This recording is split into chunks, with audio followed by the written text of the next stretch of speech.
Saturday morning sunlight falls across the marble floor of a Columbus coffee shop, where a 6-year-old girl in mismatched socks trips near the counter and splashes hot cocoa across a stranger's designer heels.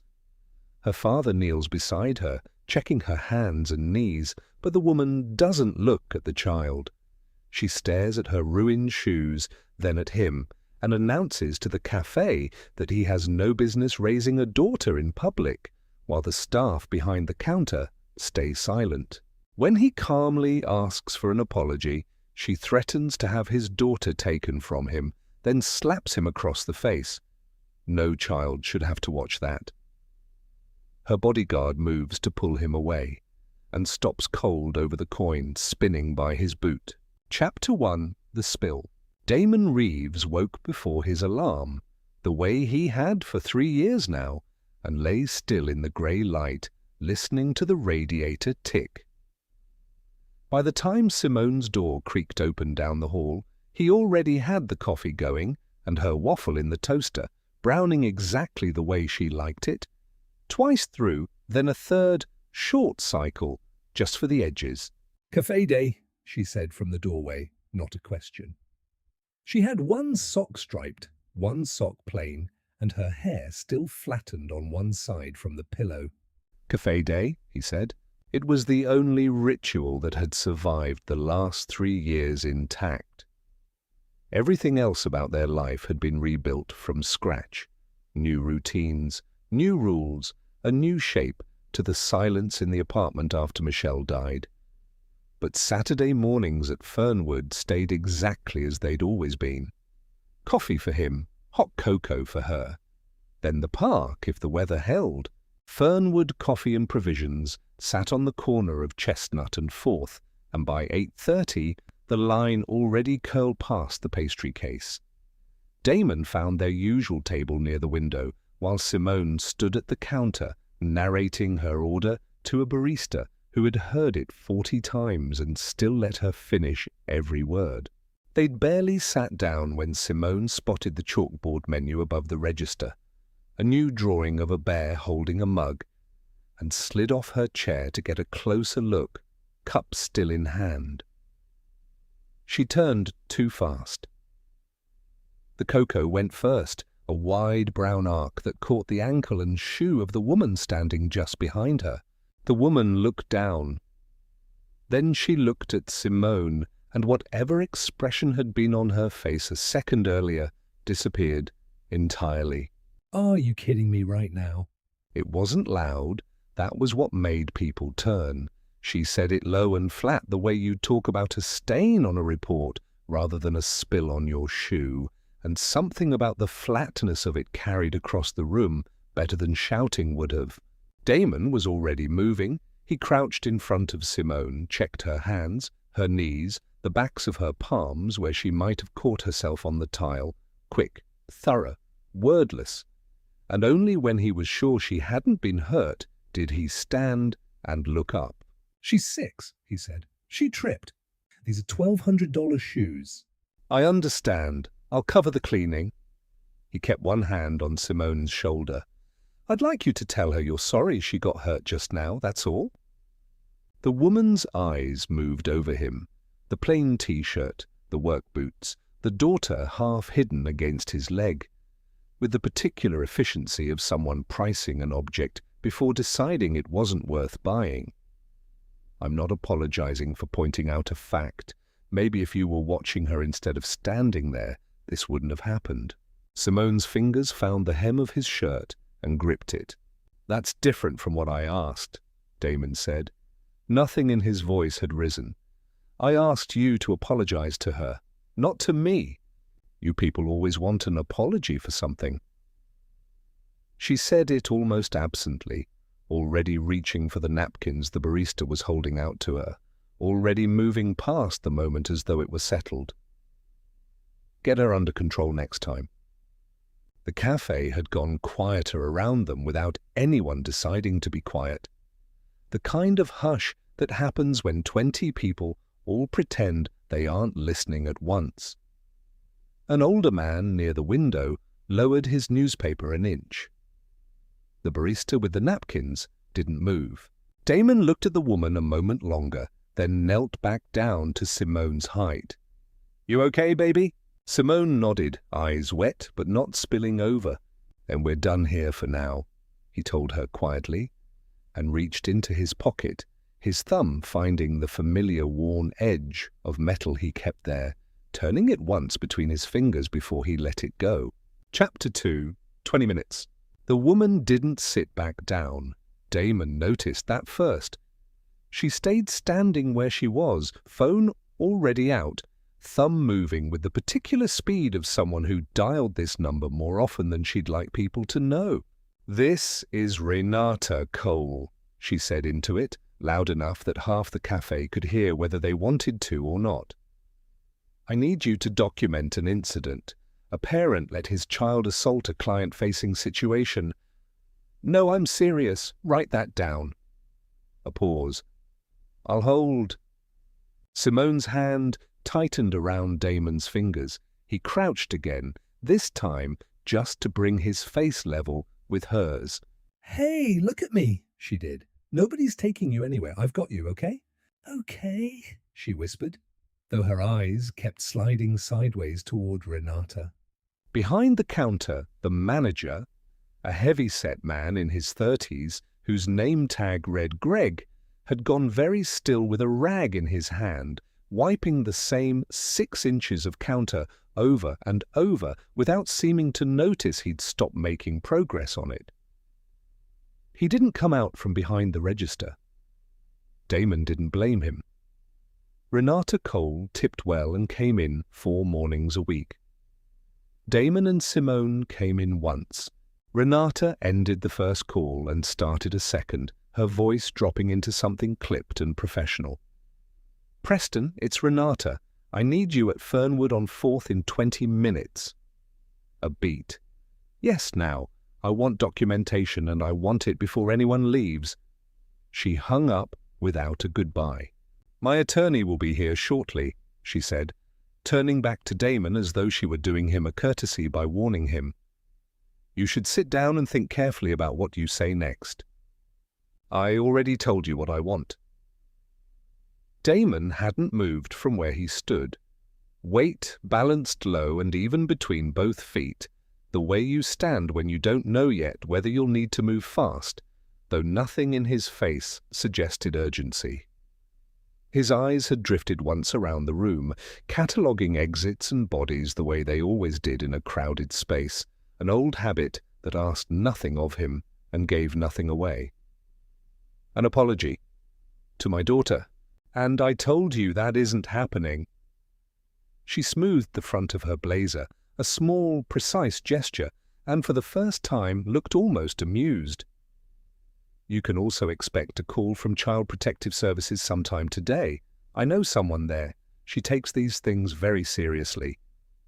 2 women at the nearest table had stopped pretending to read their phones and were now openly filming. A third was typing fast, glancing up every few seconds like she was narrating live to someone. Simone made a small sound against his side, not quite crying. Damon put his hand flat on the back of her head, the way he used to when she was small enough to carry, and kept his eyes on Renata. "You done?" he asked. It landed wrong.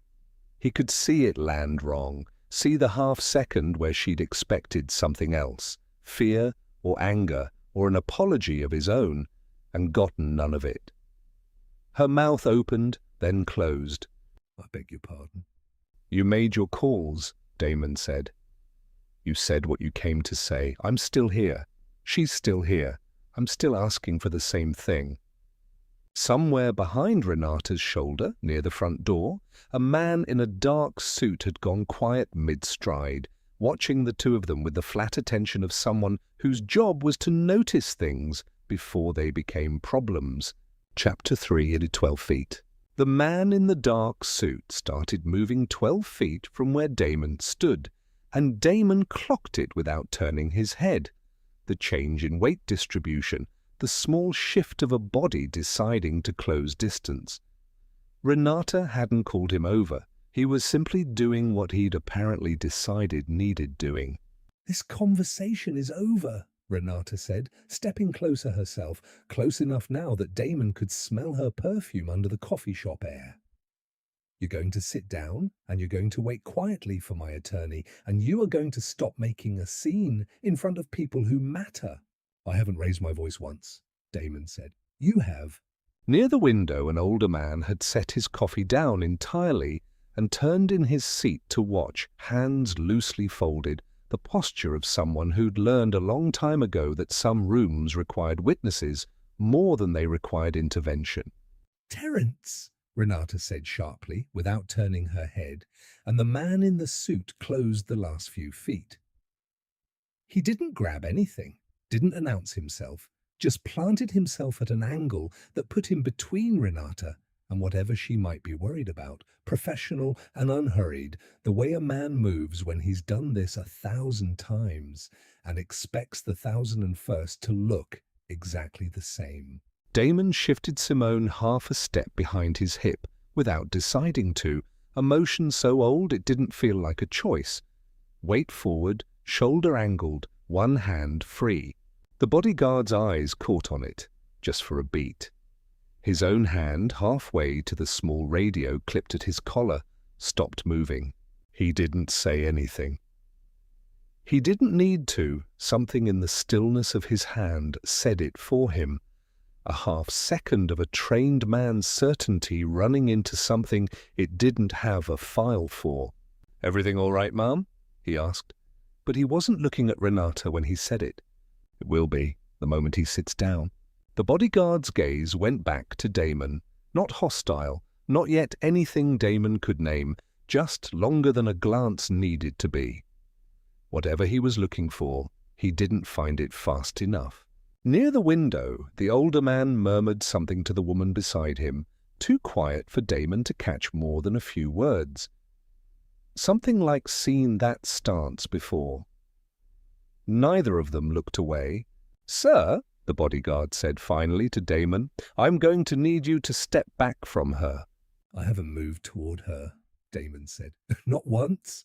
That much was true, and the bodyguard seemed to know it, because his jaw worked once, and he said nothing further, his attention splitting now between Renata and the man he'd been sent to remove, caught in the particular hesitation of someone whose instincts and his instructions had just quietly stopped agreeing with each other.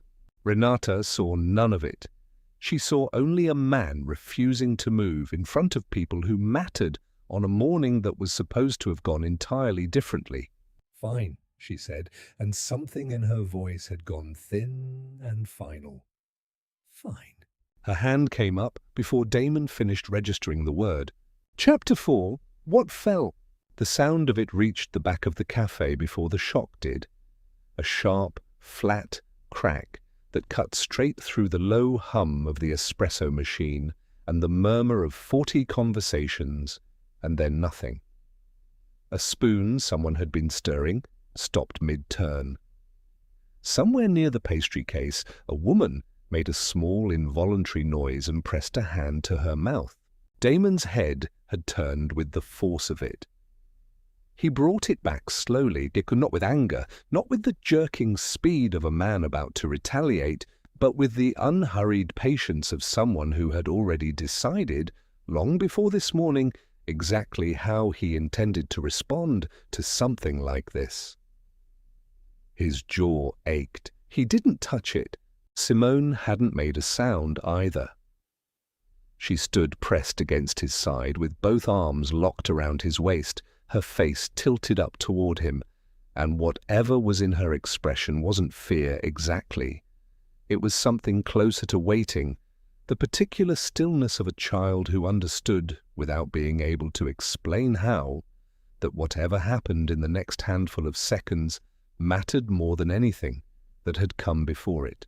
In the half-turn Damon made shielding her, something slipped free from his front pocket, a small weight he hadn't felt go until it was already gone, striking the floor with a thin metallic ring and rolling in a short, uneven arc across the boards. It came to rest an inch from Terence's boot. Terence looked down at it the way a man looks at something that shouldn't be where it is. For a moment he didn't move at all. Then, out of the same reflex that had put him at Renata's shoulder a dozen times a day for 12 years, "Pick it up, hand it back, don't make it a thing." He crouched and closed his hand around the coin. He turned it once between his fingers before he really looked at it. Then he stopped turning it. One side carried a spearhead crest and 4 words worn nearly smooth from handling. The other side was hand-engraved, not stamped. 6 sets of initials cut close together around a single line. Helmand 2010. Terence's face changed in a way that had nothing to do with the slap, nothing to do with Renata, nothing to do with anything happening in the room around him. The colour left it in one long draw, like something being poured out. His mouth opened slightly. He didn't say anything for several seconds, and in that silence his own breath, when it finally came, was loud enough that the 2 women at the nearest table heard it. He stood. He didn't hand the coin back. "Terence!" Renata's voice had an edge of impatience now, not yet alarm. "What are you doing? I need you to—" "I need a minute." His voice came out uneven, quieter than she'd likely ever heard it. And he was still looking at Damon, not at her. He turned the coin over once more, thumb tracing the engraving as though checking it against something he already carried, something he didn't need to take out of his own pocket to remember. "Excuse me," Renata said. "Do your job. This man just—" "Ma'am?"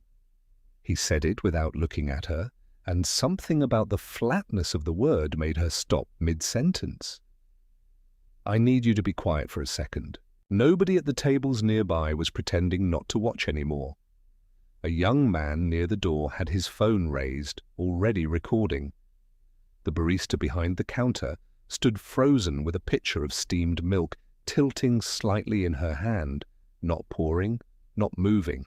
Terence took a step back from Renata, not toward Damon, just away from her, the posture of a man trying to put distance between himself and an order he already knew he wasn't going to follow.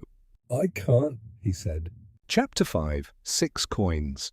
"Ma'am, I need you to understand something." Terence's voice had steadied, but it hadn't warmed. He held the coin flat on his open palm, angled so Renata could see the engraving without taking it from him.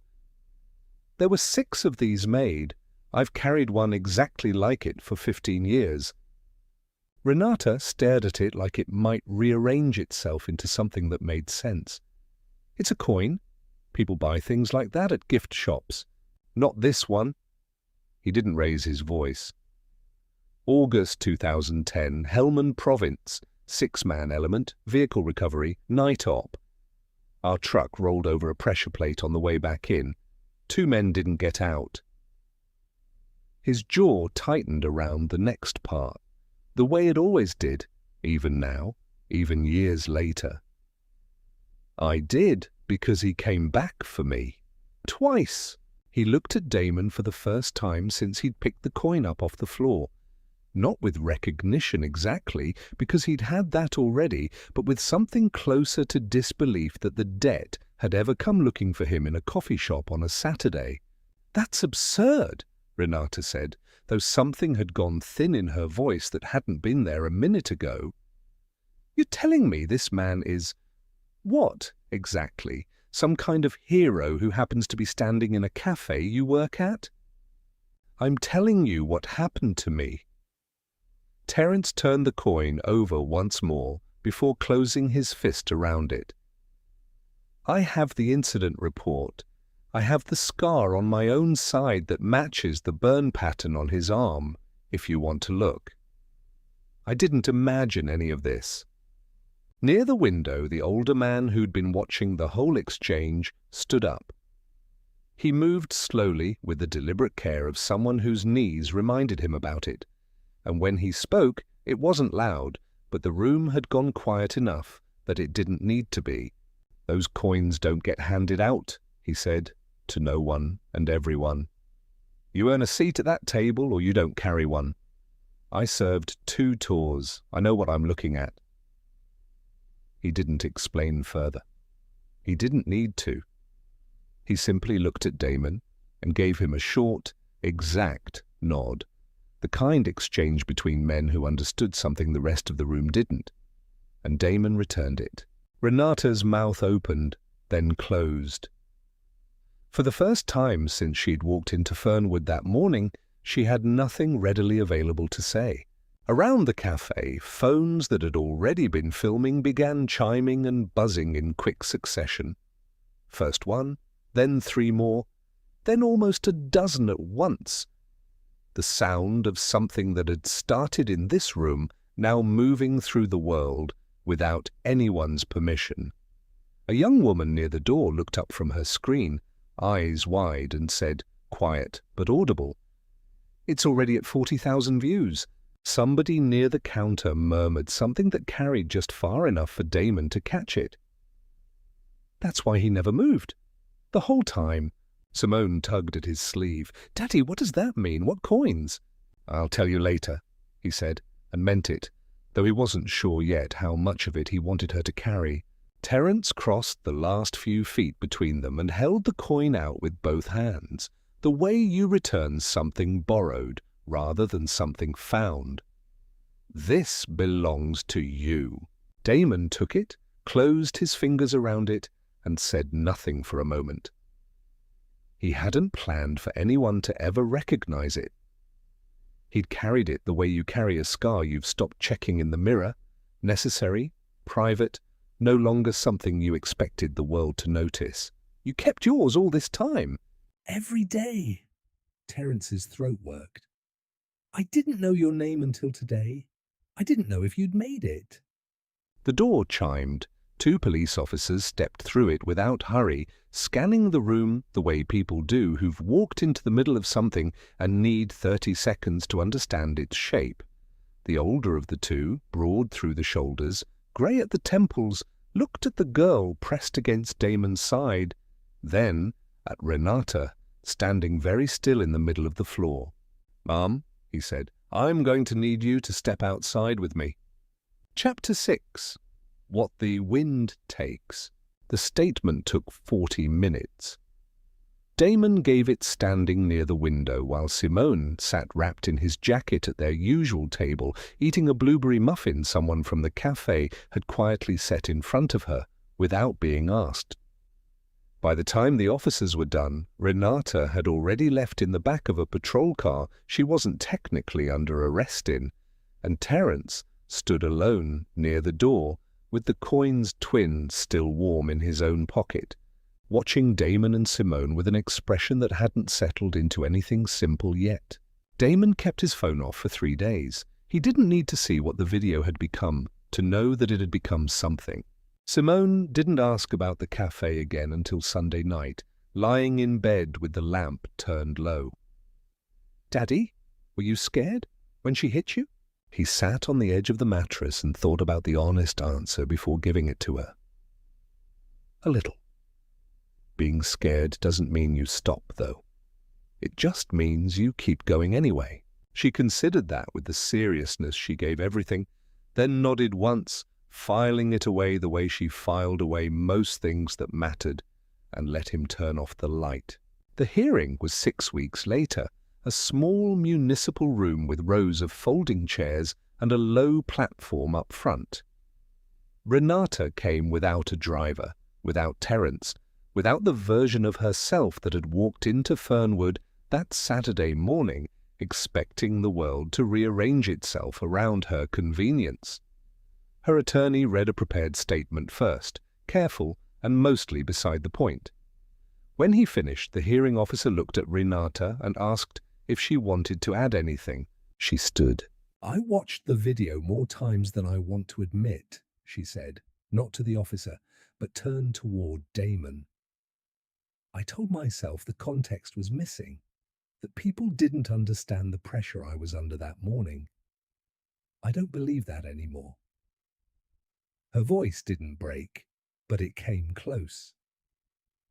"I said something to your daughter that I can't take back, and then I hit you in front of her.